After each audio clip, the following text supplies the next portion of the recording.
I misspoke, and I want to make sure that we're all on the same page, okay? So what I'm looking at is our schedule of class right here. And we're on week 9 right now. And on week 10, we will come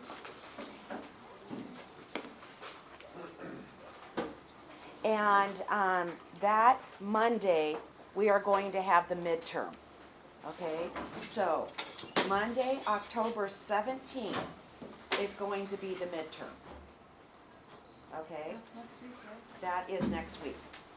I think, wait, what about Wednesday? Nothing there? Yeah, just lecture on Wednesday. Yeah, Okay. good question. Okay, then we decided that we are going to have our nursing comps November 30th. Okay, so on week 16, we will come and we will have, on Monday, we'll have our neuro test. And then on Wednesday, we'll have our nursing comp final, or exam. Okay? Yeah. Clarification on what homework you actually do. Very good, thank you, yes. Okay, so now, what homework is due on Monday? It will be week 8. Okay, and I am looking at your assignment sheet. Okay, so it will be week 8. So we're going back to the workbook, okay? Kind of flip-flopping a little bit. Does everyone feel comfortable with everything that was just said? No? It's just a lot of work. Yeah, it is a lot. On Canvas, when I pulled it forward, I did not realize that I didn't change when it says spring break on there. I will change that this afternoon so that it sequentially matches up with our schedule of classes, okay? Well, I have to ask, I know we're in that part of the semester right now where you're tied, yes, One more question. absolutely. So on the homework, are we turning in the blue book too, or are we just reading it? No, you're just reading the blue book. Okay. It would behoove you, because the answers are there, to look at it. But, and I gotta tell you, I know this is the 3rd time I've said that this semester, that blue book is really good. It's an easy read, you know, it doesn't like have all these terms that you have to look up. And it is really a good foundation for you. A part of your enculturation is, where do I fit in this healthcare scheme of things? You know, where do I tag in? And that book gives you really good history, and then, like, what is expected of you. You are expected to assess where that person is and where they're at. You're expected to be a part of the multidisciplinary team that builds a plan, a treatment plan for that person. And I when I was reading, I was like, oh, this is so cool. Why don't they have it like this nice in nursing? Why does it have to be so abstract, you know, when you're first learning? And that book, it doesn't do that. Yeah, Lana? This PowerPoint, Mm-hmm. is it not uploaded onto the Canvas? Yeah, it is. Is it? Yeah. Week 9? It might, probably not week 9. That is what I was sharing earlier, that it's messed up, and I will fix that this afternoon, probably this evening.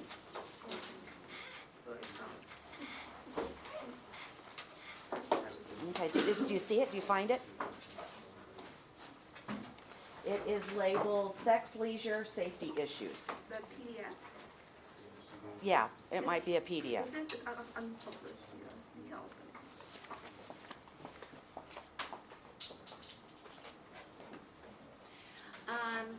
Let me see if I can open it. You should be able to open it. It is a PDF. Yes, it is. and you have to download it. Did you download it, Lana? Well, it's in the files. I see it, but it's not open, so we can't download it. Okay, let me go into files.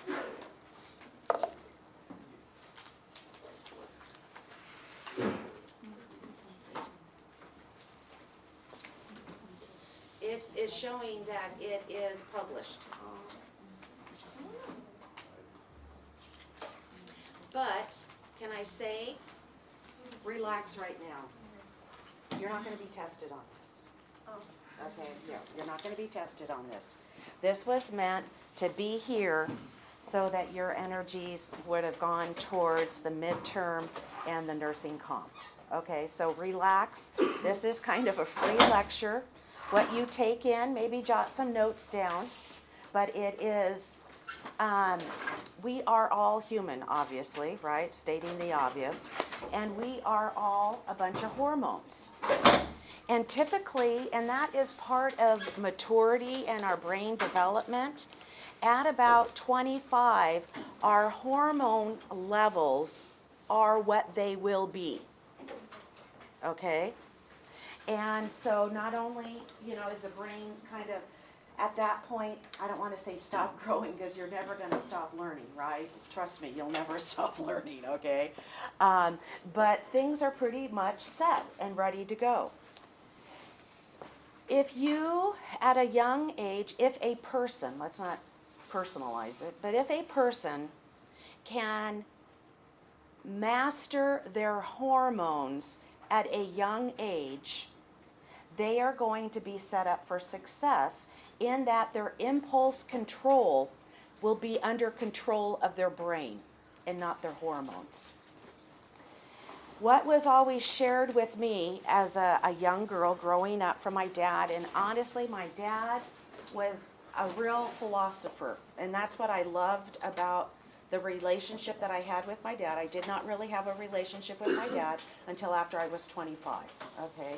He went into sobriety, and it was just so wonderful. I'm so glad that I took the time to get to know my dad after 25, when you're usually very busy with your own life. And one of our conversations is he said, if you can get a guy, Kim, that has mastery over his hormones, then his impulse control will be under the authority of his brain, this brain, and that he will spend his money appropriately, meaning that he won't spend more than what he has, which is a big problem in our society, is it not? People, see this, oh, it's got glitz and glamour. Oh, yeah, oh, this is the best and the newest. Oh, yeah, I want that. When Wayne and I were talking about getting married, because we were, and he said, I want to get your ring, and this is what he said to me, but I want to get my, what's that thing? I want to get my air compressor first.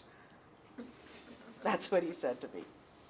And now, most women would have been put off by that. Like, what? I don't come first. I was thinking, this man has his priorities. He makes money down in that garage in his off time, and he needed that. And he was going to put things in a priority that would keep his life moving forward and his income sources going forward. I thought, this is a man who has impulse control, that isn't, quick to get everything, but that can stage things. I went out to dinner last night, had a lovely time, Taco Tuesday with Brooke and the two boys. And we're there, and I said, well, Brooke, have you felt the impact of your income going up? And she goes, well, not really, because I have X, Y, and Z I want to get paid. And once I get those paid, then I will start feeling it. And I was like, good for her. Good for her that she could prioritize. And, who doesn't want the glitz and the glamour? I do want you to know that as you age, it becomes less important. I will say that. You know, I too wanted, you know, my china. I too wanted my house a certain way. I too wanted, you know, certain things. And then you get to an age and you realize, you know what? I can only be in one room at a time. You know, the other rooms aren't as important as this room right here and now. And I remember again talking to my dad and him saying, you know, your mother and I, we spent, and they did. My parents had their retirement mapped out like you can't believe. And I'm glad they did because it has benefited me. But my dad said, you know, you just can hardly wait, you know, to do this and do that, and then you're older. And you know what? They take away your driver's license. So there goes the car expense, there goes the maintenance, there goes the registration, there goes the gas, there goes the insurance. He goes, that's not even an issue. I don't get to drive. So all of that money is gone. And then he said, you know, your mom and I thought that we would travel a little bit. You know, can you imagine traveling with me, my dad said? He goes, I don't want to put your mom through that, so now traveling is off the table. And he says, as you age, your desires and wants begin to shrink and you really see what's important. And I said, well, what's important to you, Dad? And he says, watching you kids thrive. He goes, I'm just so proud. Now, this is what he said. I'm so proud. None of you have been in jail and you all pay taxes. That makes me proud.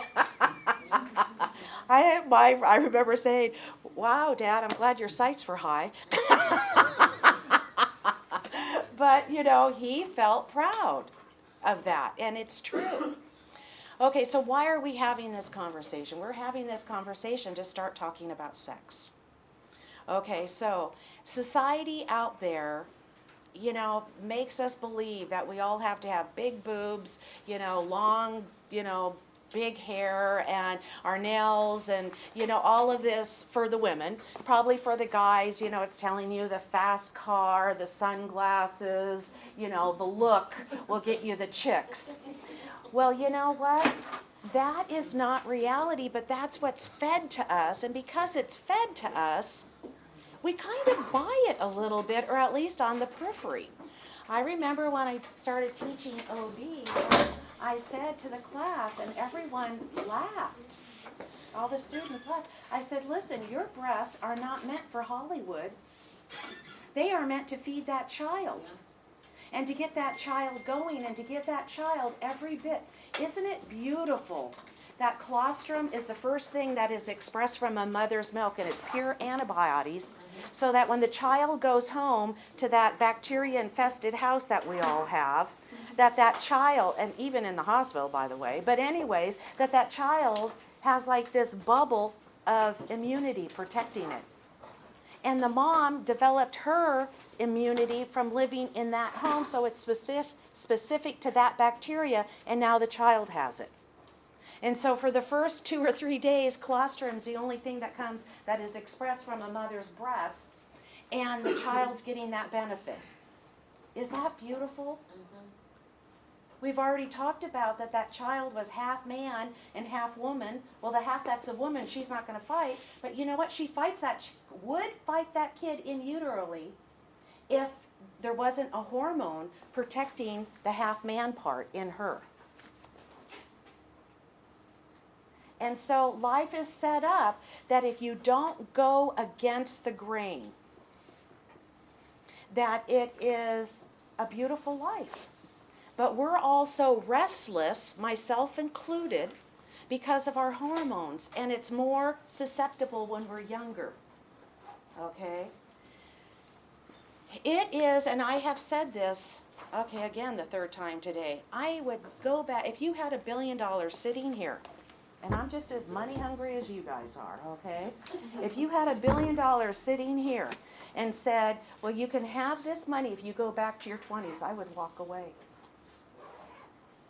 You know what? I dig being my age. You know why? Because it has brought me a lot of experience and wisdom and thankfulness, and my heart is much in a better place than where I was in my 20s. And then, that's one thing, but then to make all these decisions that are so important. And we get, because you at that age have less impulse control, you're making them like this. Oh, I think I'll sleep with him. Oh, I'll try that joint. Oh, I'll do this. I'll do that, And it's just like, without looking at the ramifications of it. Okay? You want to have, now I don't want to say that you want to have so much control that you're a dud. Okay, there is a fine balance there. Look how hard it has been, and it was hard for me, I'll tell you. Okay, I moved away from South Dakota at 17, came here, went to Cal State Long Beach, joined a sorority because it was cheap living. I remember walking in and they were talking about 69, and I was like, what are you talking about? I'd never heard that. And they all giggled, and they said, oh, it just means bring your own booze. Giggle, giggle. Well, I knew they were lying to me or, pulling me through, but I didn't know. But it was a cheap place to live. I could live in the sorority house. Yes, I had 3 other roommates and housemates, but I could live there and eat there. This was back in 76, but for $120 a month, and it was right by the college. And everyone was driving back and forth, so if I had a car problem or couldn't get a car right away, I could catch a ride. And so it was convenient, that's why I did it. And then it opened this world, and I was like, oh my gosh, I'm glad that I am balanced as much as you can be at that age. Okay, I was 17, but centered to not go for every whim. And that I knew right from wrong, and I had my conscience about me, and it would speak to me and tell me what was going on. Because some of those girls, okay, case in point, Arlene. Arlene loved Lance. Her and Lance get together. And they dated all through college, okay? Lance was a Kappa Sigma, she's a Delta Zeta, the marriage, in heaven, the relationship in heaven. She's a total babe, and he's, Mr. Jock. We all were like, oh my gosh, Arlene, Well, unbeknownst to me at the time, then they moved to Oxnard. They did ultimately get married. They moved to Oxnard. And so I'm driving through Oxnard, and I looked her up on the, at that time it was the phone book. And I said, hey, Arlene, I'm in Oxnard. Can I swing by? And she goes, oh, Kim, this is not a good time. And I said, oh, I'm sorry. I can catch you later. And she goes, Lance and I are splitting up. And I said, Arlene, I'm so sorry. What's going on? And she goes, well, Kim, I never told you, but Lance and I got pregnant, back in the sorority days. He urged me to get an abortion. I got the abortion, and now all these, years later, like 10, 12 years later, I've got 3 kids, and I look at those 3 kids, and I wonder how my aborted baby's doing. And I've come to realize that if he would put me through that, this is just something to him. And I don't really matter or care. And you know what? I'm done with him. And so she ripped her family apart. That was a decision that was made in her 20s. You know what I'm saying? Those things kind of carry with you. Okay, so let's bring this to the here and now in this class. What are we going to talk about when we are with our look at how hard it is for us, and that's why I told that story. That pain is going to follow her the rest of her life and her 3 children. And I don't know about him, but I would suspect him too. Unless he was totally narcissistic. I didn't know him that well, where I really ever sat down and talked with him. But, so that's why I wouldn't go back to my 20s. And honestly, it's by just, it's by the grace, and I get to say this because I'm talking about me, but it's by the grace of God that I jumped over a lot of those things. Why did I jump over them? Well, because I decided at about 8 years old that I was so sick and tired of seeing my dad drunk that I thought, you know what, I'm never going to have anything to do with alcohol or any of that stuff. I'm just not going to. And so literally, if I were at a party and if a guy was drinking too much, he was out of there. He didn't even, he didn't, because I was like, I'm not going there. And so only because, and then a few other things happened in my life that I don't want to get into, that I was just like, you know what? And that's why I wouldn't go back to my 20s. Because honestly, I felt very isolated and lonely, but yet I knew that I had to hold on to what I knew what was right. But everyone around me was, whoop-lawing it up, and I was, tempted, later in life, yeah, but at that time I was really holding on to my morals and my courage and, and I felt like a weirdo in that sorority house. I felt like I didn't belong. I felt like I had to smile and act like it because that's where I lived. And it was just, I felt incredibly, desperately lonely. And I was. But I had to go through it. I didn't like it at the time. I couldn't even give it language. And that's why I wouldn't go back to my 20s. So, and I had all my wits about me. And I mean, I'm not trying to bonify me, I shouldn't use that word. I'm not trying to uplift me, but, I was smart, fairly attractive and young, you know what I'm saying? I could have dove into anything that I really wanted to, but I just knew that it was wrong, so I didn't. And as I paid the price, though, for being lonely, but look, all these years later, when I talked to Arlene on the phone, I couldn't stop thinking about Arlene for like a month afterwards. Another quick story, okay? So I'm about 28 now. I am working at Fountain Valley Regional Trauma Center. It was the first trauma center in Orange County. I was on that curve, on that wave, working at the hospital. I was a floor nurse, worked nights, was working orthopedics. And there was a young man there who was in a motor vehicle accident, skeletal traction all over the room, and, everything was going on. Dr. Schneider, who was the most prominent orthopod there and at a trauma hospital, that's saying a lot. He's in the room. I know because I went to nursing school and the doctor's there. You go in the room. I go into the room, and this is what he said. Okay, now I'm taking you back to 1985, okay? He said, listen, we were in surgery. I nicked myself. I mixed blood with you. And incidentally, everyone knew that Dr. Schneider was a cokehead.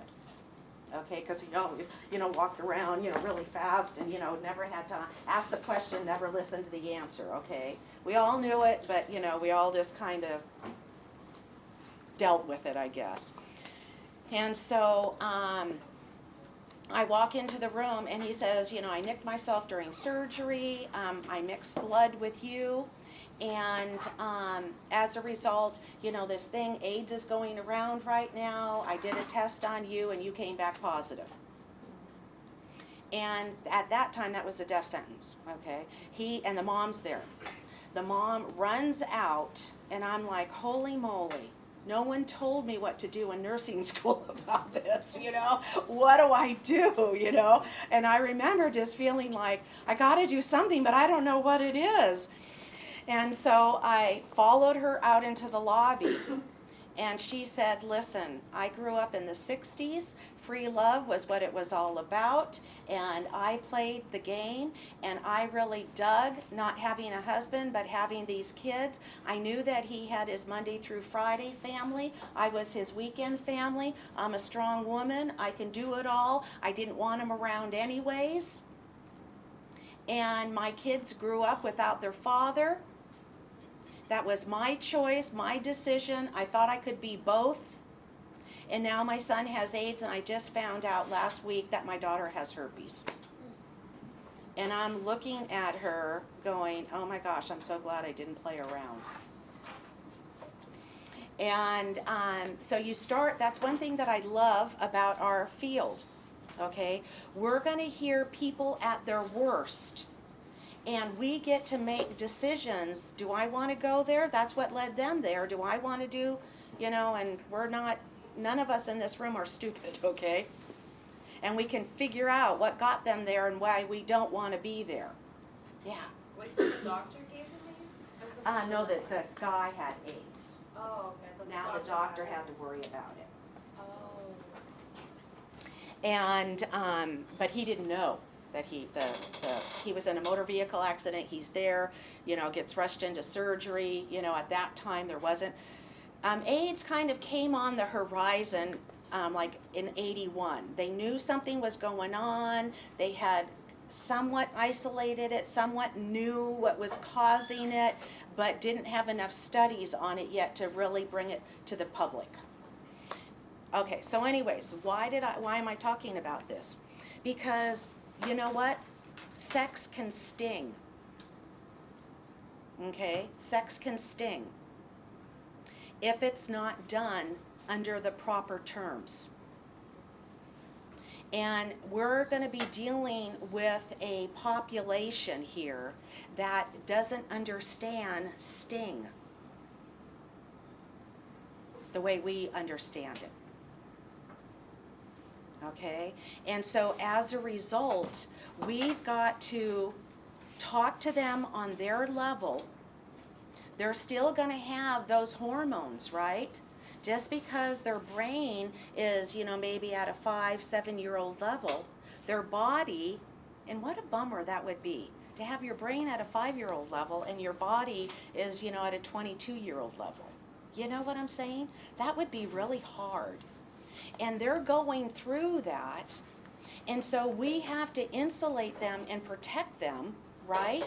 But yet they can't totally understand everything we're saying, so we have to really know them and know what their level can comprehend and put what I'm saying to you, which I didn't have to scale down or do anything to this conversation. I just said it because I knew you guys would pick it up and understand it. Well, that's not going to be the case for you with them. And so you have to get comfortable, and I got to tell you, until I had, and most women can appreciate this, but I was super modest, right? I came out here and, okay, another story here. Sigma Chi gave out to the sororities material, and you were judged. You chose one of the sorority girls, and you were judged on how much material you gave back and how much you could cover. And Judy was R because she was this tiny little thing. I know, it's gross, isn't it? I was a part of this. And Delta Zeta 1. Because she had just enough material to cover everything and no extra. Okay, why did I tell this story? Where was I going? Oh, so how do you tell, when your people are seeing all of this and hearing all of this, how do you tell them that leads to no good? And how do you, and I don't know what happened to Judy. I would like to know. I would like to know. Because that girl had no inhibitions. None. And I'll tell you that be thankful for your inhibitions and hold them up in esteem. And because and what takes away your inhibitions? Drugs. Well, anyways, we could go there, but I'm not going to. But so you want to hold on to some inhibitions, but you don't want to be so bound by them that you can't, kind of be casual. So now we're getting to our developmentally, cognitively impaired person. We're going to have these conversations with them, and I suggest that it starts with hormones. That, you share with them, you've got what they call hormones going on. And these hormones are making you want to do certain things. And you start talking, and if they say, COX, that's the term you use. If they say PUSSY, that's the term you use. You put it right where they're at, and you talk about it, but in my opinion, this is a Kimism. You're not going to talk about the act. You're going to talk about the effect Hollywood has on them. the effect that their hormones are playing right now. And the fact that if they're not careful, they can cause situations to happen by their actions that can never again be put back into the genie's bottle.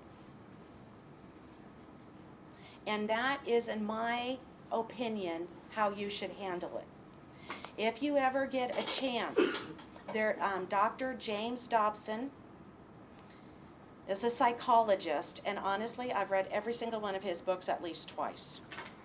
And he has a book, I can't remember the title of it, but it talks about that, and I've shared this with you. Well, he starts the book that, you're going down a path, and at some point you will come where the path goes that way and it goes that way. If you choose to go that way, you'll never again be settled. But if you go this way, you'll have the benefit of being settled your whole life. And then he talks about that you will be in a car, he makes this example up, where you're in a car and you're so excited to be in that car because you don't drive and you've been invited and you're with the cool kids, and the driver pulls out a joint. And you can see it go down, and now it's passed in the back seat and you're over here. Decide right here and now what you're going to do. Are you going to take that joint? Or are you going to be one of the cool kids? Because with that joint is your entire reputation on the line. Because why? Reputation, that's why you have to guard it. Because with every incident, if you take it down, it begins to wear itself down until 15 years later, you don't know who you are. And that's a story that you have to give to your students, Any questions on anything? Does anyone want to add anything? Mary, what are your thoughts? You always have something good to... Unfiltered Mary, come on. Tell us what you want to say. Nothing? Are you? Okay, good. I'm glad we're having this lecture while you're tired. Because nothing like sex to wake you up, right? Yeah. Miss Kim, so you said this is a full lecture. Yeah. Let's go Do you into think it. we can get some time to do maybe homework? No? So you said, you gave a college story, right? Yeah. You said Arlene, right? Yep. So she, basically broke with her family. Yeah. That's what you said? Well, She the initiated. guilt that she had brought that on. She felt that if her husband would destroy that child, that it was all about him at that age, and he wanted to get his career, and he wanted to do everything he wanted to do, and it wasn't about his family. Yeah. Thought it was her body, her choice. Yeah, absolutely. How's she gonna blame your hand? Yeah. I'm not saying the story is Yeah, without I- its flaws. yeah. I'm just saying that's what went down. That's what she shared with me. That was the one that was at Baker's, Oxnard. Yeah. Yeah. So he's gonna look up Arlene.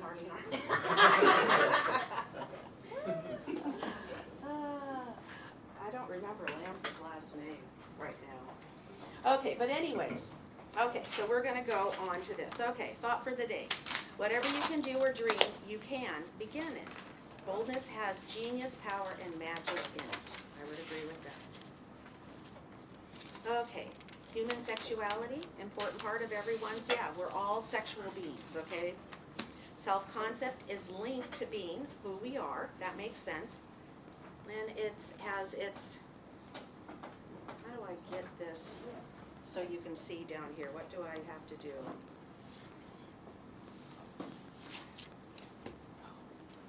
Okay, darn it. Okay, that's what I'll do that, okay. Present in young children and remains a strong, oh, you know what, I gotta tell you, little Elizabeth, 7 years old, Nana, I have a crush on him. Nana, I think he likes me. You know, at 7 years old. And you know what, I remember having those thoughts too at that young age. Sexuality is not doing, it's being. It's who we are. It's so much a part of us that we don't even see it in us. difficult to talk about openly in society. So you know what? You are probably going to be the first ones having this conversation with your clients. Okay? It provokes anxiety. Why? Because none of us have done it right. We are all failures. You know what I'm saying? We are all very few, if any. You know, how many? Oh, I don't even want to go there because that could open up a whole thing. But all of us have screwed up in this area. You know, all of us wanted to talk to that gal or that guy and couldn't bring ourselves to do it. All of us wanted to do something, not go that far, and we did it. Or whatever it might be, we've all screwed up in this area. All of us stand short. And so it's very hard to talk and not feel like a hypocrite in this area. And what do we hate worst about ourselves? When we, represent ourselves as something we're not, or when we lie to ourselves. Okay? So people have grown up with fears, and we just don't talk about it. Sexual imagery, we talked about that. Society, we can talk about the jokes of it all, but do we openly discuss it? Language of sexuality, proper versus popular. Difference in, did any one of you see that interview on Conway West? He's now Ye West. He changed his name. You did? Why Ye? Did any of you? You know what? I gotta tell you, I really respect the man. And they are kind of putting him off as being a weirdo. But this guy, okay. We were talking in one of my classes, this was in my doctorate program, and Nietzsche, who's a German philosopher, and changed the world. Okay, I could go into it, but we don't have time. So I raised my hand and I said, yeah, but Nietzsche was schizophrenic. Why didn't people see, how could he get so much leverage and change the world, but yet he was schizophrenic? And I remember Dr. Rice saying, it doesn't matter. He changed the world. He changed the world. He was schizophrenic, but he changed the world. And that always kind of stuck with me. Like, how could someone that is not really educated and not in their right mind, how can they make such, then Conway West, I listened to that interview, and I bought into that he was bipolar. I did. But you know what? The guy's not. That guy is so cognitive and so brilliant, and in that interview, it expanded my mind like you can't believe. Yeah. Just say it, don't be... No, I'm not like, but I don't know about the whole bipolar thing, in terms of reading all that behavior and stuff, but it's pretty easy to see that he's narcissistic, because everything is about how he wants to prove himself right all the time, and it's always about his image and just everything associated with him. So that's why it throws people off, because Could be, yeah. it just seems like he doesn't care about other people a lot of the time. And that might be his brand Yes. that he's putting forth, because if you care too much, then you're not cool. Yeah. You know what I'm saying? But I gotta tell you, this guy has really deep thoughts, Oh, and yeah. really, It's just and they're he always all over can the place. succinctly word them. I know. And okay, so this guy, and he's a multi-billionaire. He totally ruled the pop culture, still does, was hip-hop Mr. Number One guy, rode that wave, started it, basically. I mean, yeah. Andre? Yeah, I agree with that. He's a little bit narcissistic, but I feel like that's part of his act. Because the one way that he makes his revenue is being in the spotlight. If people forget about it, nobody's gonna know who Kanye is. His brand's gonna fall. So I feel like all that crazy stuff he does, and basically being the opposite of society, it's just a stunt to be look at me, I'm different. You guys want to be me. That's what all this song is all about. But, yeah, yeah, absolutely, yeah, part of his brand. And then too, when you are, now I wouldn't know, but I've been told that when you are a genius and your thoughts are everywhere, and you're now making good on them, which he has, how do you not say that? You know, you are gonna be a little bit more narcissistic because that's a part of who you are, and if you're being true to yourself, that kind of is there a little bit, okay? Yeah, you know, we could go on, but anyways, okay. Elon Musk, he's a billionaire. He's autistic. Is he autistic? Yeah. Oh, interesting. He's on the E- spectrum. I mean, Elon and Conway, or Yi, are not best buds, but they spend a lot of time together, interestingly enough. But anyways, it was a great interview. Difference in do as I say versus do as I do, yeah. Okay, developmentally disabled are often viewed as non-sexual people. That is so true. And you cannot view them that way if you're going into this field, okay? You cannot view them as non-sexual. They are, and they're gonna express it, and it's up to you to help them put boundaries and channel it, okay? Yeah. Tatiana? I just kind of want to elaborate on one of the questions that I really remember seeing on this previous test that we had. It was about masturbation. Yeah. And like if we're doing it in the like, do you stop? I think I want to say I got that one wrong. I would approach the client and tell them to stop that behavior. Yeah. But it was a lot of other choices that kind of was, I felt like, I think I got that one wrong. Like, let them do that. But it's okay. Yeah, no, not in open, not in open. Because why? You are protecting them so that society will, and I hate to use this term, but for lack of a better word at this instant, will put up with them, will invite them into society. And so we all have to work, or to behave a certain way, do we not? Like if you were to yell or stomp your feet, you know, in the middle of the quad, well, everyone would look at you and walk away. Well, okay, so if we have one of our guys out there and they're masturbating out there, everyone's gonna walk away, and they're never going to earn the right to be into society. You see what I'm saying? Did I make that clear? And so it's up to you, when you see them playing with themselves or readjusting themselves or whatever they're doing, you have to go to them and say, we don't do that out here. And you know, this is our living room, this is our public area, you don't do that here. You go to the bathroom and do that, and then you take their hand or whatever's appropriate and escort them in there. Logan, my little grandson, used to adjust himself when he was about 4 or 5, you know, he was always kind of doing, and we would say, you know, he's obviously normal. Okay, now at 8 years old, that's not even an issue, and probably wasn't at 5. But you have to be the one to say it, and as his grandmother, I would say it, because why? I don't want him to develop that habit, then be 10 years old and be doing it with his buddies, and then him being ostracized, right? So that's exactly what you're going to be doing. So you have to take the time and energy as they're doing that in the public spaces of where you live or where they're at, and you don't shame them. You just say, you know, that's inappropriate. If they don't get it, you take them by the hand and you take them into their room. And, you know, I'm going to be funny here. You know, close the door and go wash your hands, you know.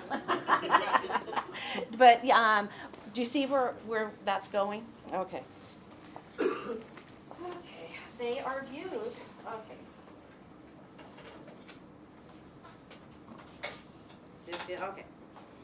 Okay, so yeah, and that is probably, that this perpetual children is the way society sees them, and they're not, okay? They have the same urges that you have, and their parents are gonna be unprepared.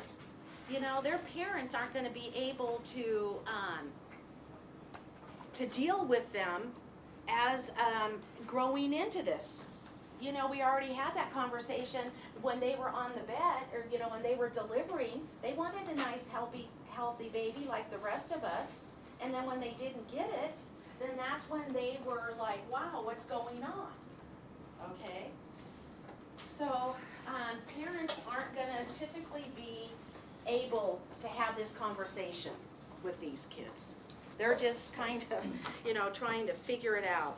Okay, general views. Professionals do not think sexuality is an important complication and risk. Yes, it does. Concerns about friendship, affection, and sex. You might have to have that conversation with them. I don't know. But maybe it's like friends are friends. We don't kiss friends. We don't, you know, we're not all over friends. We give them a hug and we release and that's it. Those are the type of conversations that may, and you know, make sure your policies back you up. Okay, public fear that developmentally disabled are oversexed and may molest others. Okay, well, if you don't do your job effectively, that could be the end result, that they would. Okay, sensuality, I'm gonna let you look at these definitions. Okay, they have difficulty in learning, obviously. May not have access to information. You may be their only source of information. Do not know when or whom to ask for. And, you know, they're gonna feel, okay, if you don't have this conversation and someone is grooming them to exploit them, they'll have that conversation. And then they'll be raped. They'll be used and abused. We don't want that. So that's why that will happen, right? Because everyone out there, you know, wants to I don't want to say everyone, that's overstating it, but a lot of people, there's not that many people in this room versus out there. There's not that many people that have a heart for these people. And, you know, I got to tell you, have you ever pulled up who the molesters are in your neighborhood? Yeah, it's amazing. You know, when you do that. There's a lot of them out there. And so, you know, all I'm going to say in that grooming thing, how do you groom someone? You know, it starts very innocently, where you try to be their friend, you try to be their support system, and then they see you as the support system. Then they come to you, you know, and then you start, you know, you can start to make them feel so comfortable that, you know, the next thing you know, they've been molested by that person. Grooming is a real thing, and it doesn't just happen. People will groom like maybe 10, 15 people simultaneously until it gets to that point where they can take advantage of them. Okay, so that's why we have to have these conversations. It's also to protect them against, you know, people that are very nefarious. Need for assistance in understanding physical and social overprotection. Families protect them from mistakes. Limited opportunity. They have limited opportunity. Look how many mistakes you've made already in your life. Okay, well, you guys are smart, so what do? You back out of that poor decision, and then you turn it inside out and make the right decision. Do you not? Yeah, that's what we all do. And the older you get, the more times you've had to back out, and then the sooner you start backing out, and then hopefully you get to the point where you don't even have to back out. You can just avoid them altogether. Well, these people don't have that benefit. Unrealistic approach of society that when they grow up, they are required to make decisions without the benefit of previous learning.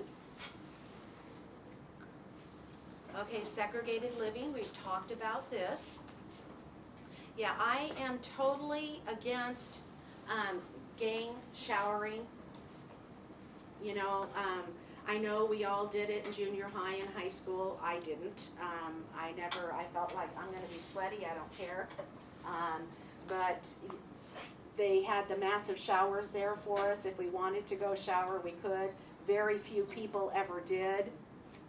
But I would say, you know, in your home that you have, that you should have, I would say, one full bathroom for every 4 people.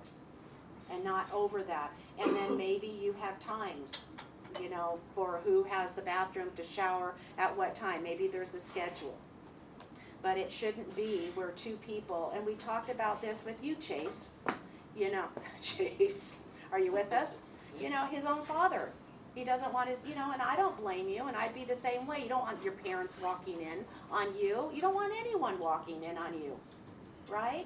Much less a counselor or a house or you. Okay, sharing a room with 3 or more is, yeah. And I have done that. Like I said, in the sorority house, I had up to 4 roommates. Apartment living requires different behavior if they're able to handle that. Legal rights, they have the right to marry, they have the right to procreate, they have a right to full sexual expression and behavior, and to severely disabled may need more support and training, absolutely. Staff must assist persons to make responsible decisions. That's why we're talking about this. Unless a person is declared incompetent, then they'll have a state appointed, I want to say sponsor, but what's the right word, you guys? Conservator. Conservator, thank you, Karen. Okay, sexual rights, okay. Training in sexuality is to promote integration. Yeah, they have to be able to be around the opposite sex and talk about them and have feelings about maybe that person, but express it in the appropriate manner. Informed to make informed consent, information to make informed consent at their level, opportunity to share. You know, okay, we're gonna have to talk to them about birth control, possibly. Okay, so you may have to educate yourself. I gotta tell you, there are so many forms of birth control that it is amazing, okay? And you may need to get on the web, punch in birth, you know, methods of birth control and see which one would be the best for that person. Okay, unplanned pregnancy, some females are on birth control and that's fine. Males need to be taught how to use condoms, how to put them on, how to manipulate them. Yeah, we you know, we'll talk about it now, abortion. You know, we all have our own thoughts on this area, and it's not about us though, it's about them and their thoughts on it. HIV and AIDS. Typically, if someone asks me my opinion, I will share it, but I will share. This is a Kimism, this is me, this is my thoughts. And just like anyone else's thoughts, you can take it or leave it, or take a little piece of it, or take no part of it. Okay? And that would be the same here. If someone asked me if I had a developmentally disabled person and they asked me, and depending on a lot of different circumstances, obviously their intellect, I would give my opinion, and I would make it very clear that it was my opinion. But I would say that's the beauty of life. I am my own person and held accountable just for this, as you are, and try to explain it to them where they can understand it.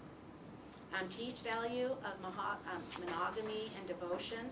I think that this is important, that we teach this, that when you are with one girlfriend, you are with just her.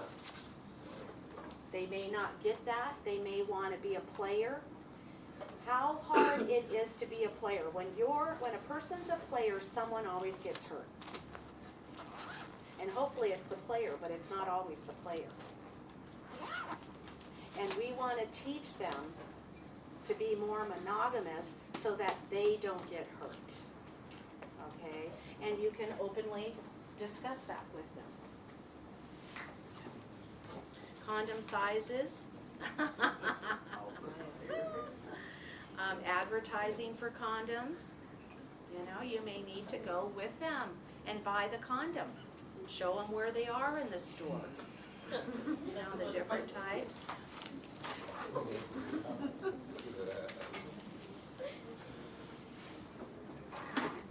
Okay, now AIDS and HIV, yes, it is a bummer, but it's not the death sentence it used to be, at least, okay?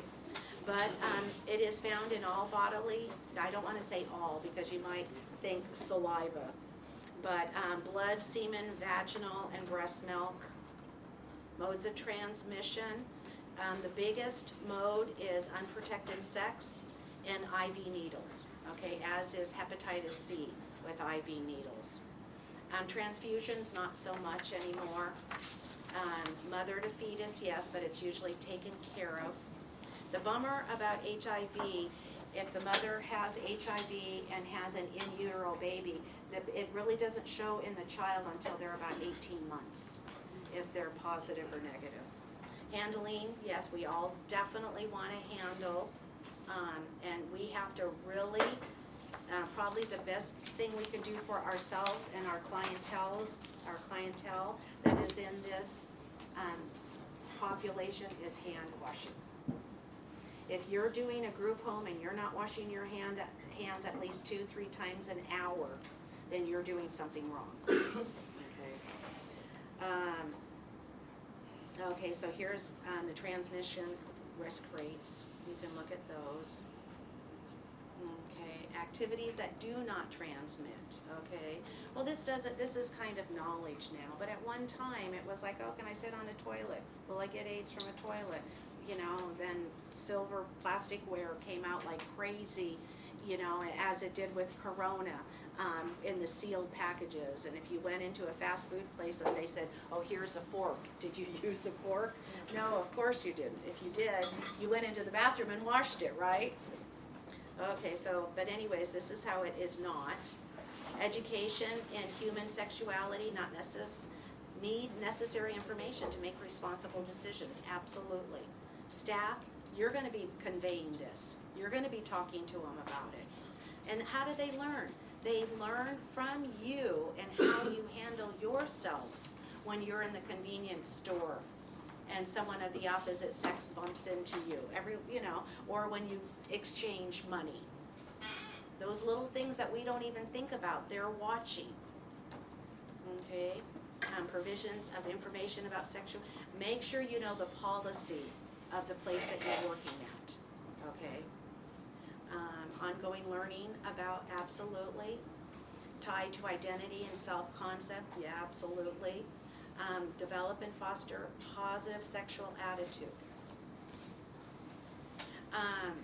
That is what I think is the bummer about pornography, and I know that I'm in a large group here, but when pornography is kind of like the mainstay, then no woman is ever going to measure up to that, right? Because in pornography, typically they have the babes in there, right?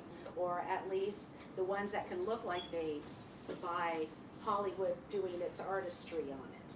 Well then, that person who's going crazy over pornography only gets to have sex in their mind and doesn't physically get to do it, because when they physically do it, they're comparing it against what they saw, and nothing can ever measure up to that standard. And sex is the glue in any relationship. Okay, any long-term relationship, sex is the glue. Okay, I always wonder how far is too far, but men are stimulated visually. We all know that, right? Women are stimulated through their ears. If a man spends time with a woman, talking to her, joking with her, that's why they say sex starts for a woman in the kitchen, and for a man when she's taking off her clothes, getting into her pajamas. Okay, that's how. And so and you need to talk about this, especially to the young girls. If they're wearing things that are very provocative, well, all those men that are developmentally disabled that are living in that unit are going to be hot and heavy because their hormones are raging, and then they have this provocative image in front of them. Okay, so we need to talk to the girls about that. That's part of the reason, not in this class, but I've had classes where I've had to say to the class, listen, I'm not showing my cleavage and I don't want to see yours. And I have to say that. Or they'll walk in with a midriff and I'll say, you know what, put a jacket on or leave. Why? Because it is, but it's not so much for the guys in the class, but it's like you can't be dressing like that in this environment. because you're going to stimulate who is looking at you, who are your clients, and you're gonna be having that conversation prematurely under a situation that is more aggressive than it needs to be to really make a difference in their lives. So you said, women are stimulated through the ears, men are stimulated through the eyes. Yeah. So that's why, most men, not me, but that's why. No, we're not laughing, we're not, this is a safety zone, especially on this conversation, okay? What we say stays here, and myself included. If I ever got these tapes anywhere else out and about, I gotta tell you, it would be pretty easy to figure out who. Okay? I have shared things that I don't want out there, but I feel like it will edify you and make you a better PT if I say it. I could play it safe too. I've chosen not to. Why? Because I want you to have the benefit of being the best that you can be and not being surprised when these conversations happen. Go ahead.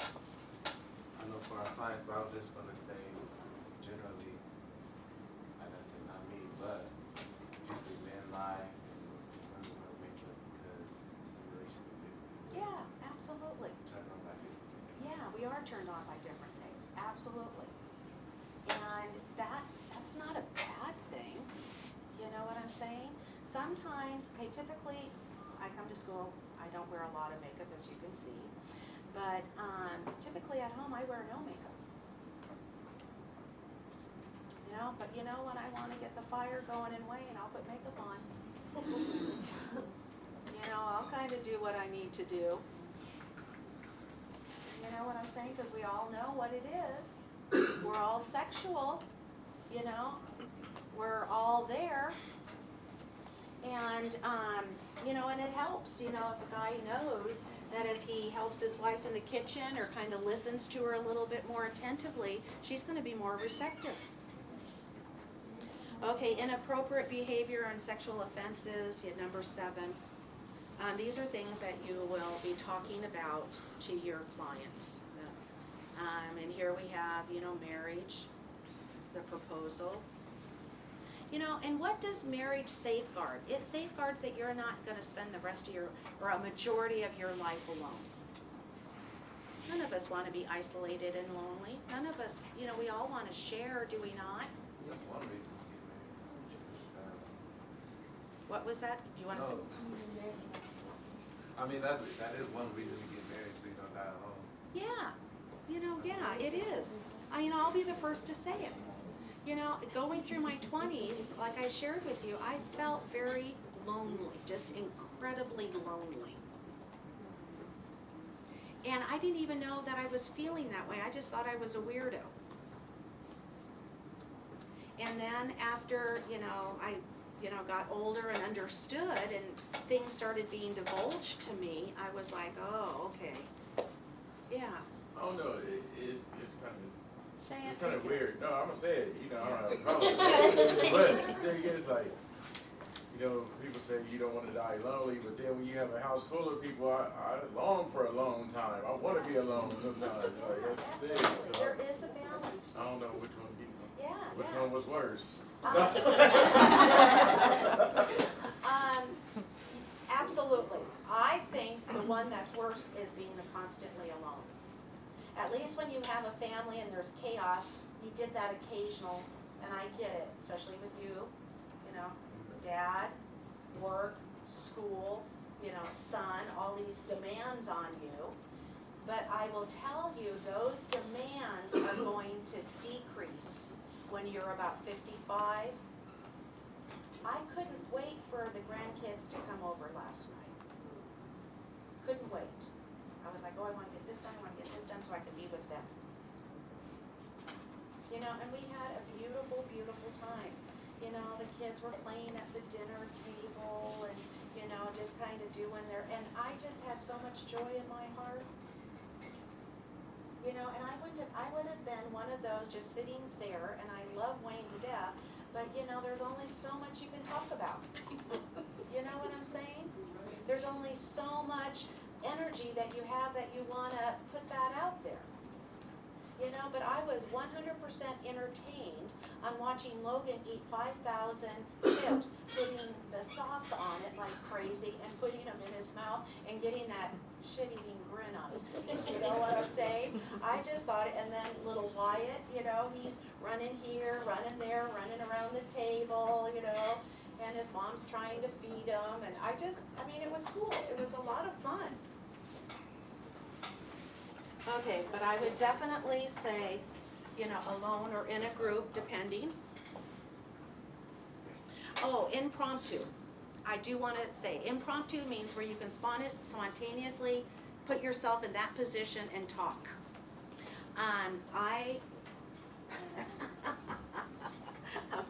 Oh gosh, sometimes I think I'm so weird. But anyways, I took classes on this, on impromptu speech. Because, I don't know why, I just did, okay? But you need to be spontaneous, you need to be impromptu, you need to just, as the moment calls for it, you need to be what that moment needs for your students, for your clientele, okay? Whatever that is.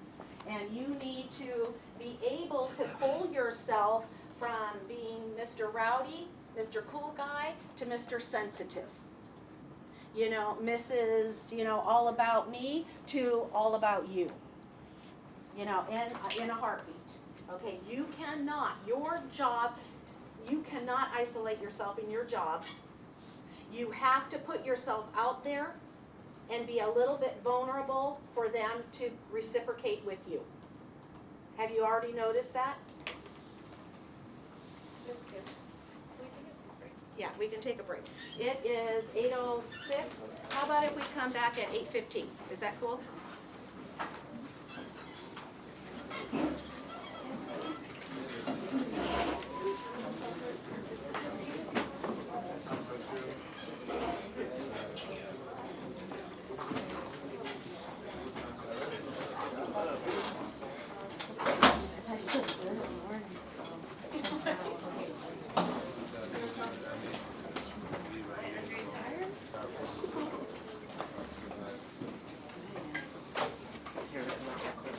Bless your heart.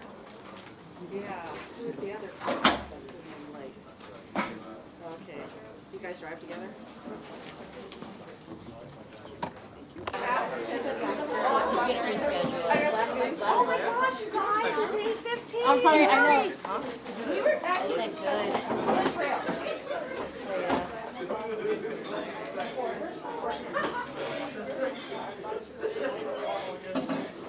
Okay, so we talked about impromptu.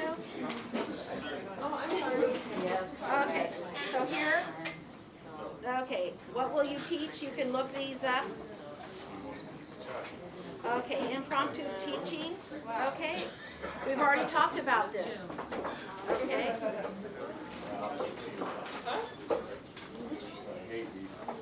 Okay, provide the proper response, be concise, refrain from panic or overreacting. Be guided by the policies. This is a big thing. Know your policies at your facility on this. Why? Because this can be such a volatile conversation. So you want to make sure that you're within the guidelines of your policy. And remember, we talked about that you can be on the board that oversees the policies and what is acceptable behavior. Okay, ISP is individualized student plan, okay? So teach, being consistent, and it should be spelled out on the care plan. This is another word, the individualized student plan is another term for care plan. Okay, use language that is, we've talked about this, do not lecture or moralize, yeah. Guidelines for sexual education, okay? So, the individualized student plan should state what the person needs to know. The ID stands for interdisciplinary team, okay?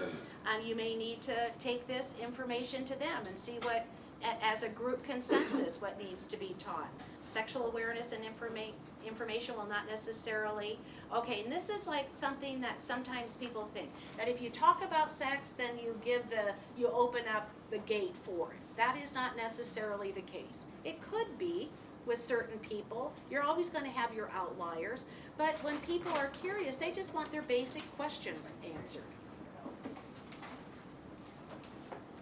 Okay.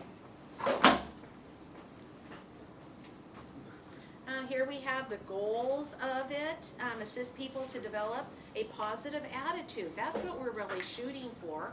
We all know this is a part of our lives, so now don't we want it to be wholesome and wonderful and be a true expression and really be the glue that it's meant to be?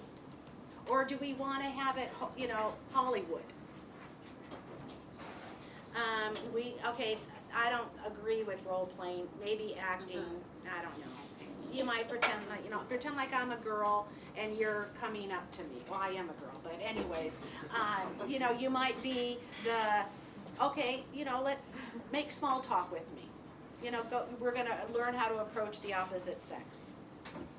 Okay, this is kind of cute. Okay, counseling in human sexuality consists of an interaction that addresses feelings and emotions about sexuality. Absolutely. Match thoughts and feelings with appropriate behavior. I think that's a powerful statement. And then, you might talk, and it might be appropriate to talk about inappropriate. And that's where you could get into the masturbation, is that it's inappropriate to do that in public. Why is it inappropriate? Do you see other people doing it? No, that's something intimate. We don't do intimate things around everyone. Okay, counseling for making poor choices. We all have had our fair share of poor choices, so, we can talk about that. And counseling in human sexuality. Okay. I hate to have this conversation, but we do. And it is, you do not defy another person. In your position, you have authority and can take advantage of your clientele, right? There's an imbalance of power there. And so sometimes people, not everyone in this room is going to have pure motivation for being here. Okay? And we are a self-policing profession. Which means when you see one of your peers doing something inappropriate, you need to make sure that they get called out. Not necessarily by you, but that you go through the proper channels. Okay? I gotta tell you, weird things happen even in hospitals. I could share a couple of stories that are, we had, oh my gosh, I don't want to say, but anyways, weird things happen, okay? And people are anesthetized, people are alone in rooms, together, weird things can happen. It is unethical and illegal. You wanna share like one? Okay, yeah, I'll share one. We had a radio tech, a rad tech, and he was getting patients in the room and feeling them up. Okay. Another weird thing that we had going on, we had a swinging thing going on within the hospital staff that was going on that had to be addressed and weeded out and inappropriate. Okay, so things, things happen, and you have to be, you have to be the light in that. Why? Because innocent people get hurt, and if you stand and let that take place, it's as if you're hurting them once you become aware of it. Have an awareness of your own attitudes and biases on everything. Staff responsibilities, okay. A basic understanding, I think you guys all know, we talked about if you need to bring yourself up to speed, then do it. That you're an adult learner, and that's what adult learners do. Demonstrate responsible behavior. Actions influence more than words. Come to terms with terminology, whatever they use. We've talked about that. Okay, I'm just gonna say it so that I can say that we talked about it. No exploitation of another person is allowed. No person should be pressured or forced into sexual activity. No children or minors in sexual activity, and no sexual dominion over because of greater strength, ability, or knowledge.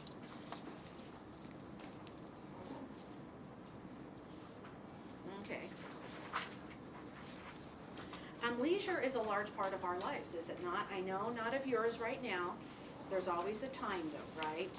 And after you guys graduate, pass your state boards, get your first job, I suspect that you're gonna dig your weekends, and it's gonna be so cool to have your weekends and not have to think about homework. You're gonna feel like going to work is a leisure, because you don't have the stress of learning all the time. And you get to learn in an environment where things are presented and you just learn them.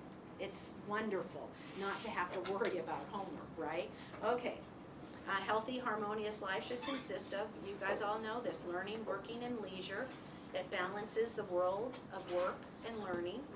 Importance of leisure, okay, we want balance. All of us strive for balance. And you know, too, I want to say something that life is weird in that you don't get to have, now look at, okay, I'm thinking of Aaron and I. Okay, so I haven't had kids, honestly, when my kids left the house, you know, they migrated back home. But when they left, I was doing backflips. I was like, yeah, I love this. This is so, Wayne was crying. He was like, oh, you know, do you think they'll swing by? Do you think they'll do this? I'm like, no. Who cares? Why? Because I was doing all those day-to-day things a million, and all of a sudden, oh my gosh, I could go for a walk. Oh my gosh, if I wanted to take a bath as opposed to a shower, I got to. Oh my gosh, you know, all these things. I remember being where Aaron is right now, and I didn't really like it either. I felt like I was on this treadmill, and if I didn't just keep up, well then that treadmill was going to start swinging me, and I would just be, you know, off in outer space. And then all of a sudden, what happened is that I really did leave. And then all of a sudden, it was easier to be, I felt, okay, this is after my dad died, because I gave so much time to my parents before my dad died. After my dad died, I fell back in love with my husband.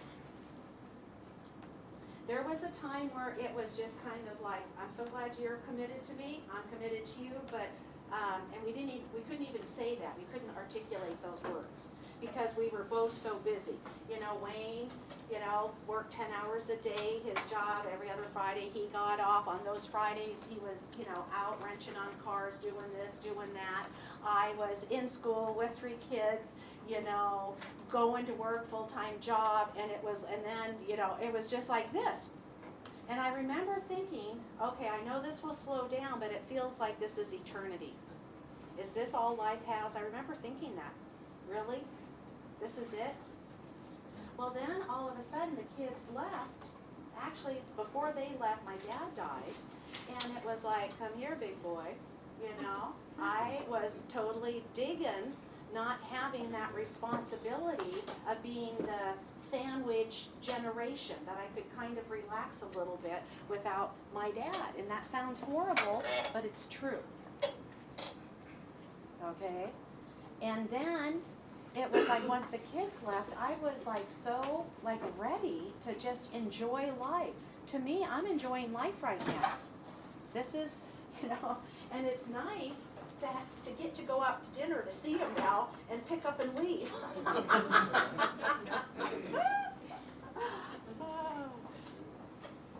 Okay, but that's all a part. I don't think life, it's hard to balance life. Andre, you should know this better than anyone in this room. Do you feel like your life has had, since Jordan's come into this world, do you have any balance in your life? No, it's just, we're still kind of like learning our schedules and stuff. So. Yeah, and as soon as you learn it, it's going to change. Yeah, that's how it is with kids. Okay. Okay, importance of leisure, free time. You know, we want to make sure that they understand that free time, they get to decide. They get to do what they want. That's why when you take them to a convenience store, unless they're buying liquor or, you know, they get to buy cigarettes, they get to buy whatever they choose for their leisure time. Okay, importance of leisure. Okay, here it goes on. Opportunities to learn. You know, and two, maybe it's kickball that they really like.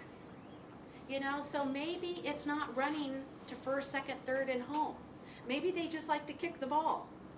You know, whatever they just like to do, then that's what you're going to do. Maybe it's not tennis back and forth. Maybe it's tennis up against a wall.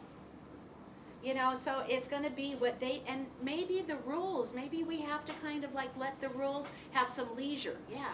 So this is going back a little bit. So if they're staying in a group home and they're not like a criminal or anything, they can't buy alcohol? Under 21, no, and I would have to have you refer to their policies if yes, Okay. afterwards. It would be dependent upon those. And now, I don't know, tell me more. You're thinking, well, if they're an adult and if we're doing normalization, should they be able to? That's a fair, valid point. I know at like Canyon Springs they can, you know what I mean? But if they're just in a regular home or something. Yeah, I would say look at the They wanna have some wine or policies. something. Yeah, and I would say that would probably be good behavior, you know, and see, you know, for me, that would be a slippery slope, but that's not everybody. And so, because it's, you know, maybe a glass of wine would be good. You know, and so that would be an individualized situation. But I would be skeptical of that, just because of my own nature. But, you know, everyone has, you know, different, we all have different enzymes and degrade alcohol differently, okay? And that's a proven fact. Okay, yeah, it reduces stress and anxiety, gives them a better quality of life. Importance of leisure, you guys can read that. I talked to Elizabeth, and you know, she's really hot on wanting that watch that, I don't know if it's an iPhone or what it is, but anyway, she called me and she said, Nana, I can't join a club at school because I don't have my iPhone or my iWatch. And so I can't join that club. Don't you want me to join that club, Nana? Okay, anatomy, expressing the variety activities leads to discovery. Yeah, absolutely. The more we're exposed to, the more we have choices of how we want to handle our leisure. Fishing. How cool is that? Yeah. Overprotection prevents exploring opportunities. Okay, so we want to be safe and sane, obviously, about it, but we also want to go to that extra level so that they can enjoy themselves. I think this is so cool.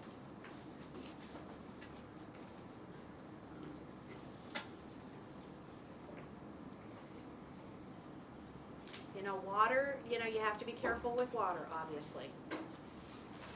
And, you know, just having the right gear can eliminate a lot of those fears. Community, you know, there are Special Olympics that they can be a part of. We're all aware of that.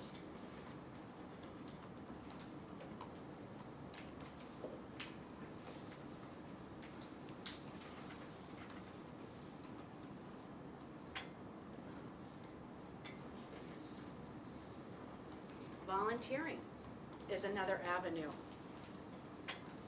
for leisure. Possibilities program, how cool is that? Horseback riding. Okay, characteristics, consistent with normalization.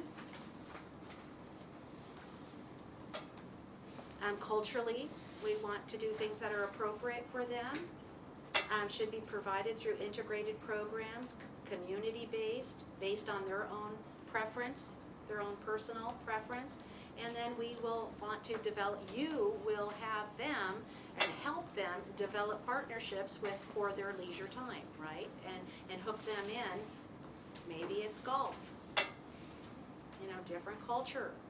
Activities, meaning the arts, maybe basket weaving would be appropriate, beading might be appropriate, music, food.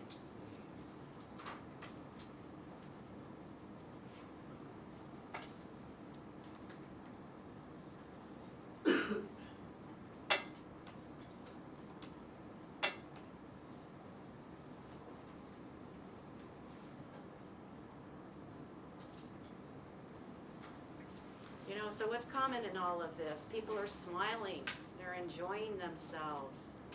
You know, they're kind of like, decompressing.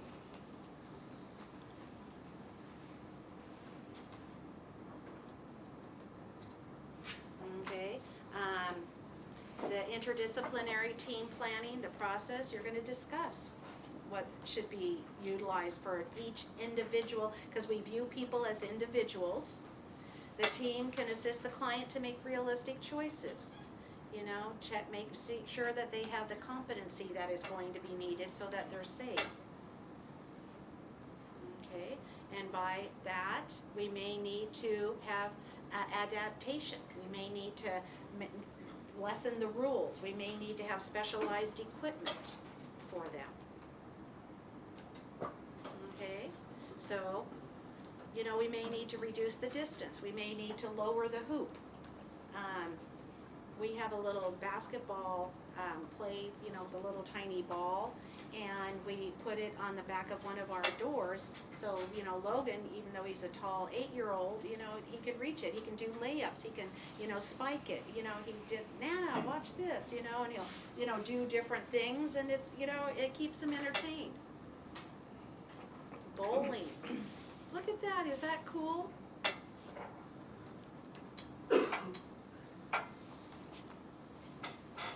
Okay, you may need to do sequencing of skills so that they can, you know, oh, that is so awesome right here. Facility adaptations. You know, maybe it's singing, maybe it's dancing, maybe it's just eating out in public. Okay, barriers. Okay, most services aren't designed for people that are disabled. So we need to make sure that either we design them or go to a place that's appropriate. If they may not be accessible, and limited finances, lack of qualified staff, lack of transportation. These are barriers that you're going to have to overcome. Okay, life may not be the party we hoped for, but while we are here, we might as well dance. Isn't that cool?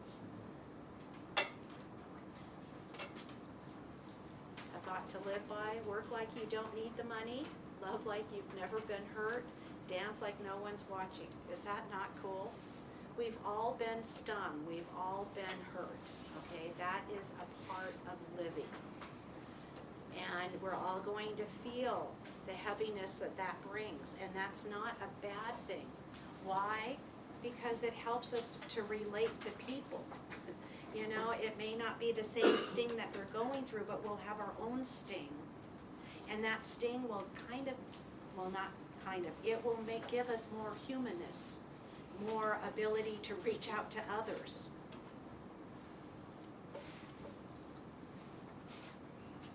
Okay, now let's talk about maintaining safe environments.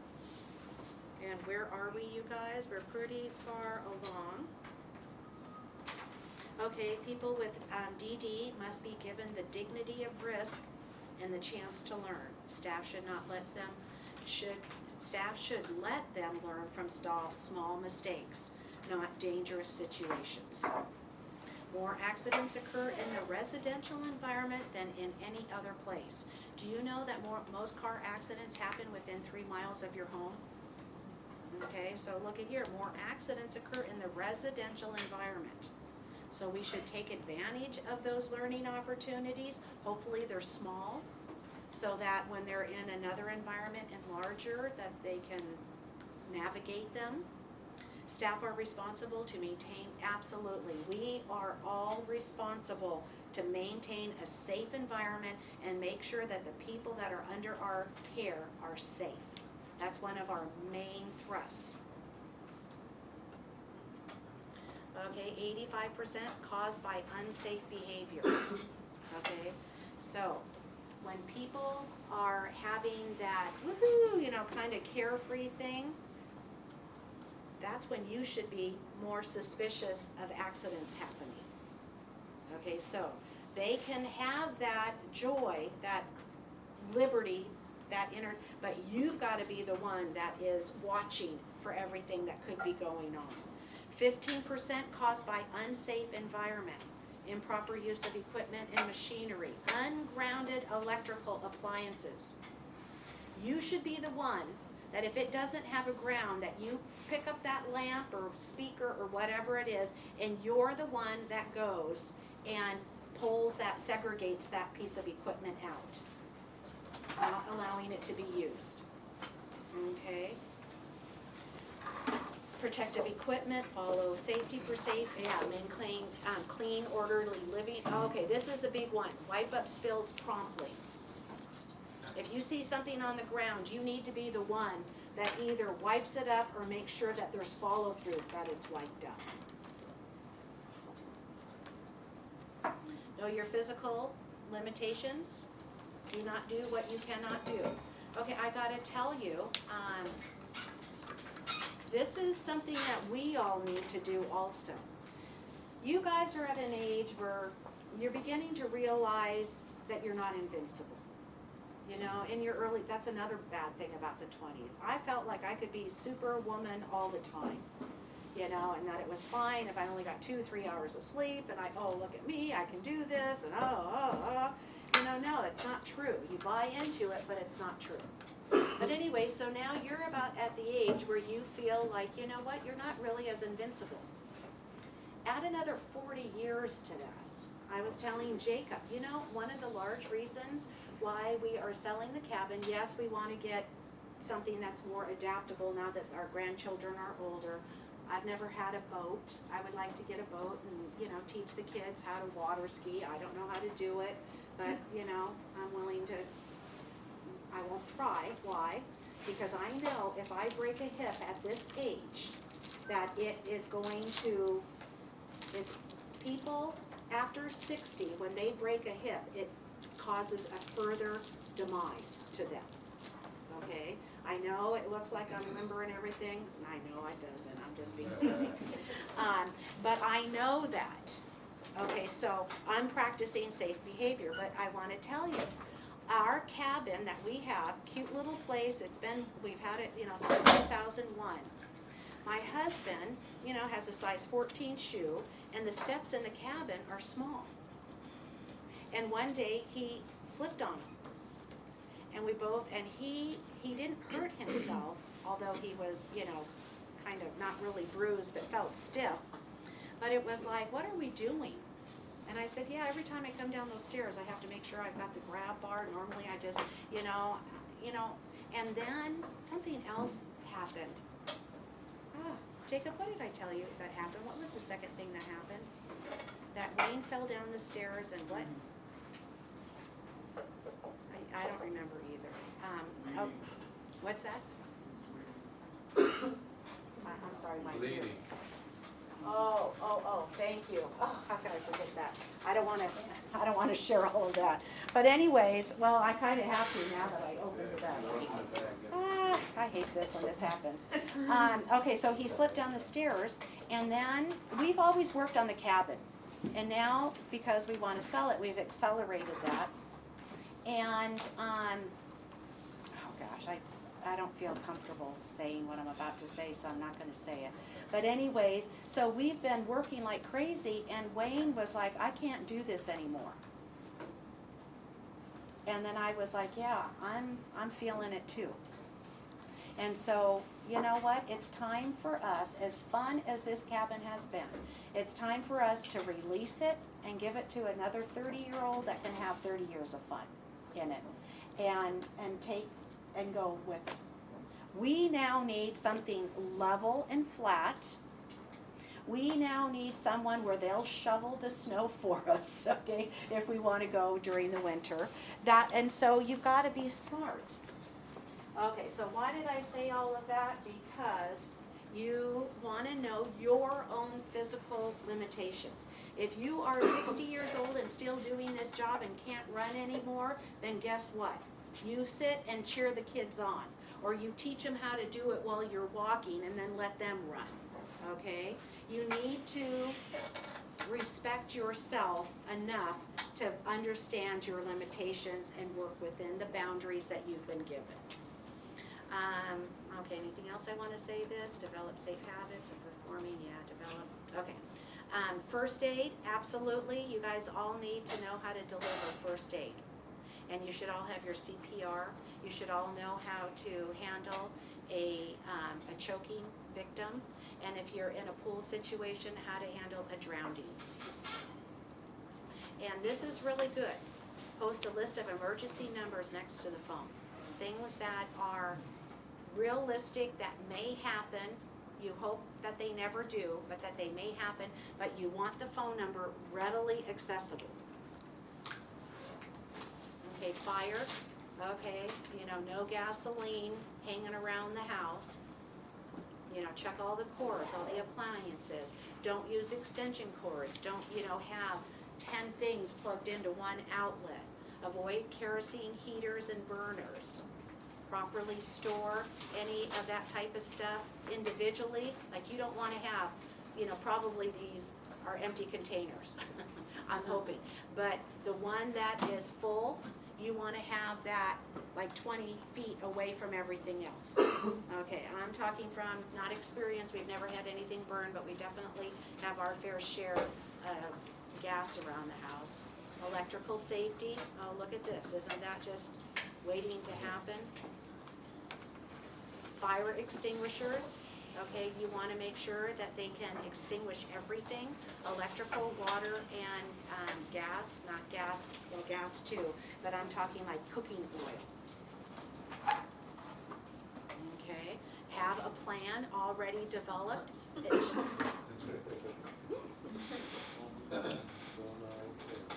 Okay, everyone should know what RACE stands for. Rescue, alarm, contain, and extinguish. We should all know how: pass, pull, aim, squeeze, and sweep. If you don't know these two things, these two acronyms, you need to know them now because they will be a part of your orientation when you get your first job. And probably because safety is such a big thing, will be wrapped into a question for state boards. What would you do? You smell smoke coming from a resident's house. You run towards the room. You see a coworker who is evacuating the client. What should you do? What? Open the windows for smoke to escape. Activate the alarm. Notify the fire department. Take wheelchair patients down the elevator. Oh, no, you're not going to take them down the elevator. Okay? Why? Because you could get stuck in there and burn to death in the elevator, okay? So you've got to have some plan to how you're going to handle taking them down the stairs. Ask the patient how the fire was started. Absolutely, that's not the time to have an investigation.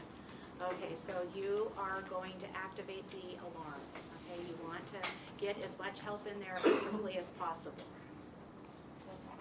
Electrical shocks, okay, so that's why you're gonna check the cords, that's why you're gonna use the ground.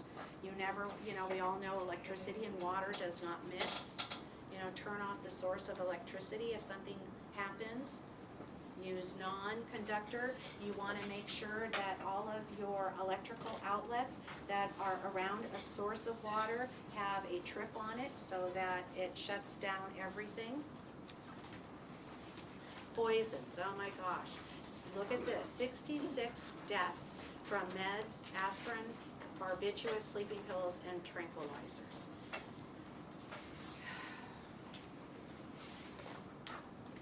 You don't want to have anything hanging around your house. And it might be something as innocuous as aspirin or Tylenol. depending upon who is in the home. You may not wanna have it at all just to shut that door and not open it. Okay, but this is an area that you really have to watch out for. Okay, why? Because all of us have Tums, all of us have aspirin, all of us have Tylenol in our medicine cabinets, do we not? Well, it's fine for us, but maybe not for someone else. And definitely, you know, barbiturates, sleeping pills, all of that kind of stuff has no use in a home. If someone's taking them, then they should be under lock and key. Okay. 6 things to do when poisoning is suspected. Keep all medicines away.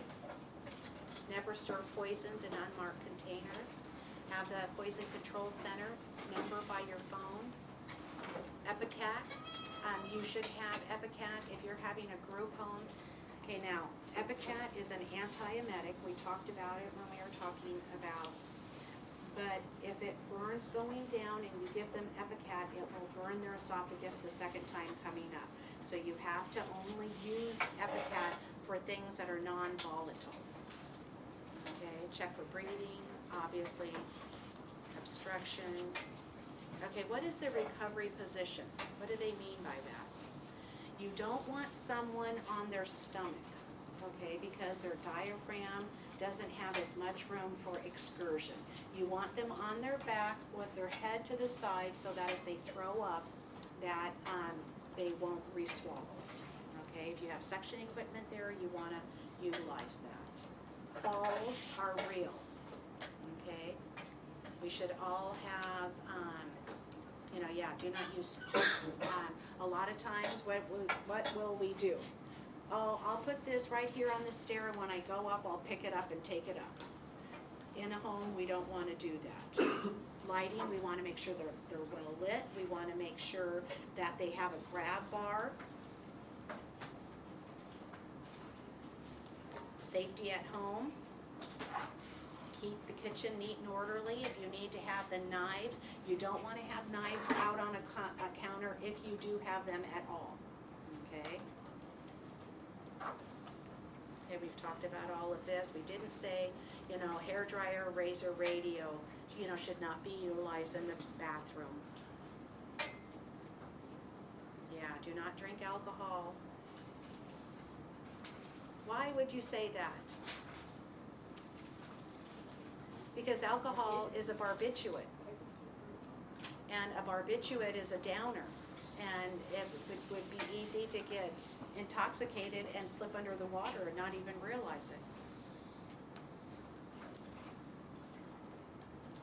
Okay, power tools. I don't think we have to say anything there.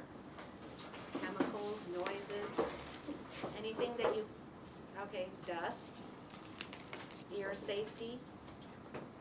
Accident prevention and work sites should stress accident prevention, absolutely. Help persons with developmental disabilities develop safety awareness.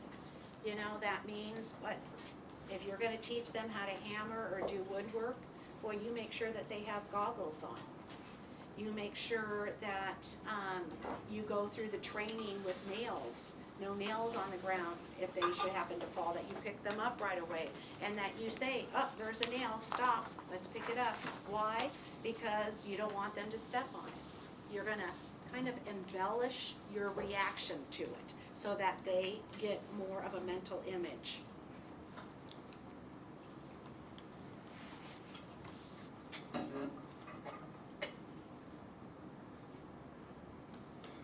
That's cool. If you are depressed, you are living in the past. If you are anxious, you are living in the future. If you are at peace, you are living in the present.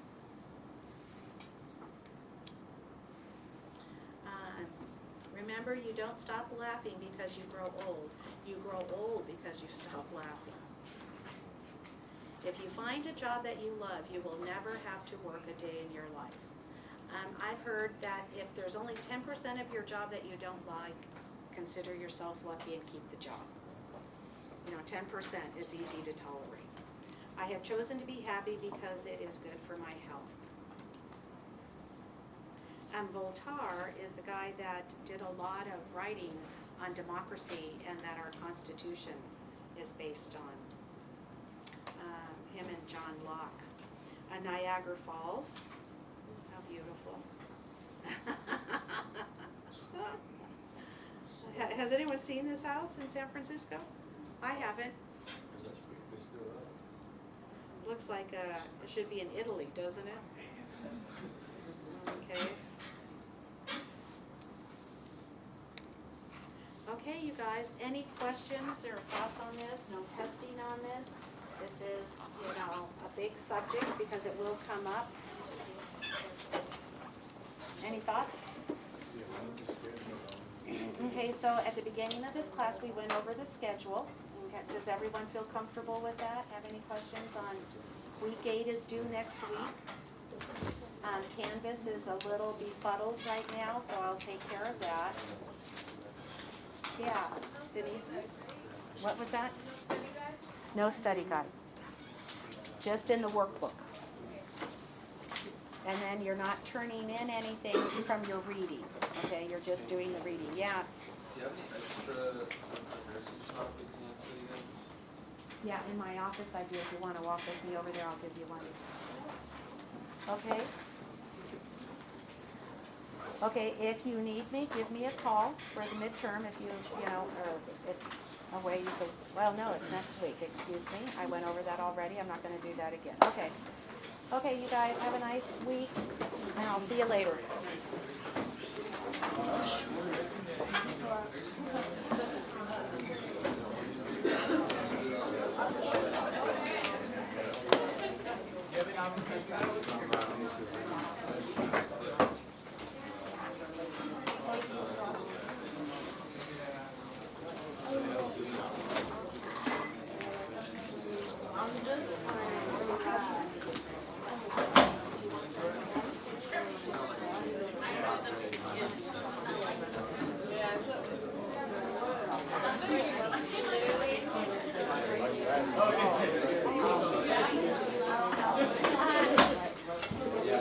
Tatiana, stick around.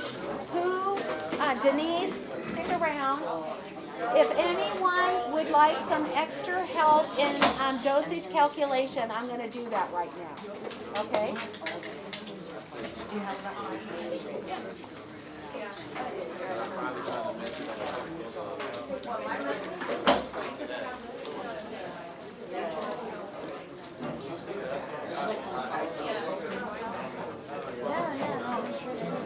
Martha, you're going to stick around? Okay, if you're not going to stay in the room for dosage calculation, if I can have you evacuate.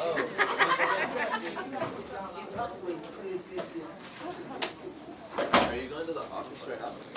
You'll have to wait until after, it's going to be about 15 minutes. Okay. Do you not? I mean, I have like all the answers in the nursing conference. Oh, I got that. Study guide. That's I'll send that on. Thank you.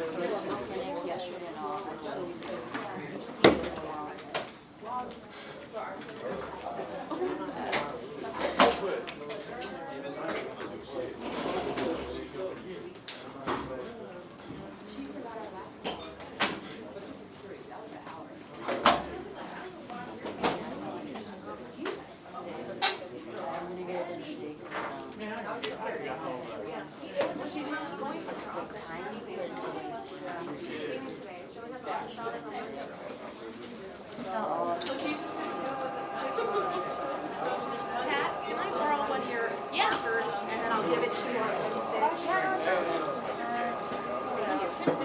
Did you see? Yeah. Did I do good? Well, we're gonna go over it right now. Stephanie, where's Stephanie? It's good. Oh, I'm Oh, sorry. you're good. The dosage on the Good. midterm, right? No. Oh, no? Okay. But we're gonna have a test on it coming up. Okay. If you wanna participate, you can. If you want, do you wanna hang Just out? to the more, I'm gonna put Stephanie there. Aw. Okay, you did not have the benefits. Yes, come down, try to wait, but you're focusing on your I'll be looking. Y'all went to do the, I thought we was gonna go do they think we need to do the COVID test, they talked, no, and wasn't even gonna say Yeah, that. Devlin talked to me about it. Tough, yeah. Hey, Tatiana, Tatiana. You gotta go get it, you got time. Okay, I'll start. Bye.